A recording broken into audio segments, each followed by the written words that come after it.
support, as far as I know, is to be present with each other. Because there's absolutely nothing wrong with buying into an emotion. There's nothing wrong with buying into a story. There's nothing wrong with buying into a physical sensation. In any way, it just happens. I mean, it's faster than light. Yeah, it happens, boom, and off we are. When it has a certain intensity, it's quite tricky to catch ourselves and realize, see what's going on. But then when we sit together, when we are present with each other, when we can trust each other, there's so much more capacity that in a very natural way, things can become clear, things can get seen. And when it feels appropriate, and when it doesn't feel like hurting boundaries, then we can also speak, yeah, and share. This is what I feel is going on. Maybe that's of interest. But number one for me, the biggest support when I'm caught up in something, and the biggest support that I saw with other women and men, is to really be present. I'm there with you in this moment, right here, right now. Different universe in my experience.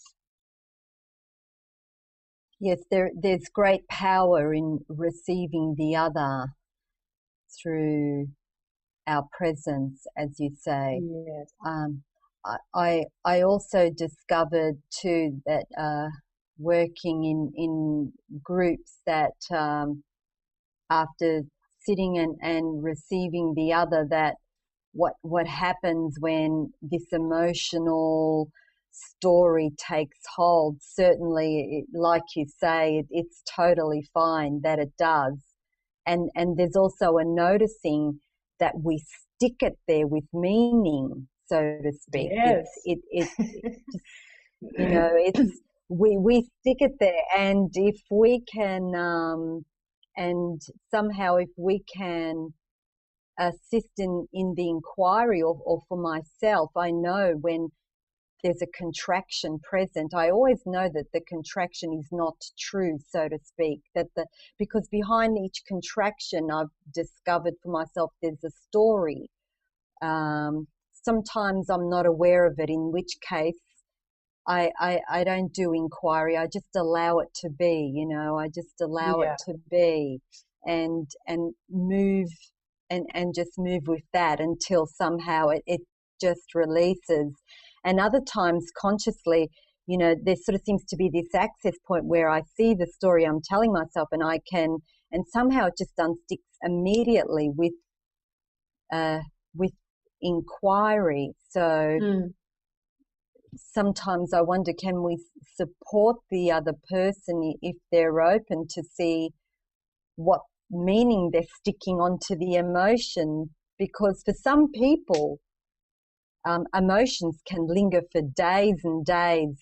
And sure, it's totally okay, and I agree with you in that it's fine for it to be there, but at the same time, if we can catch that mechanism or that sticky stuff we put on it, it can be dispersed so that the attention just frees up.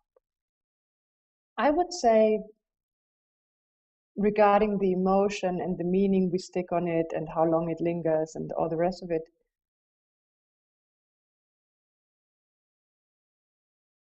as long as we haven't seen that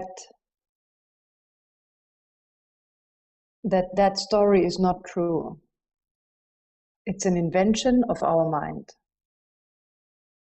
It's an attempt of our mind to help us with something that feels uncomfortable inside. And as long as we haven't seen that trick,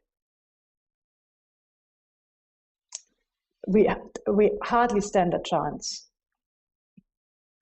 So to see that magician here doing that trick all over again, And to that's the point of presence, to see it, isn't it? I mean, it's a realization that happens once, of course, to see it. And I always like to say, once you see the sky to be blue, no matter what people tell you, inside you know with every cell of your body, the sky is blue. There can be clouds for the rest of your life. People can tell you it's green, but you've seen it to be blue.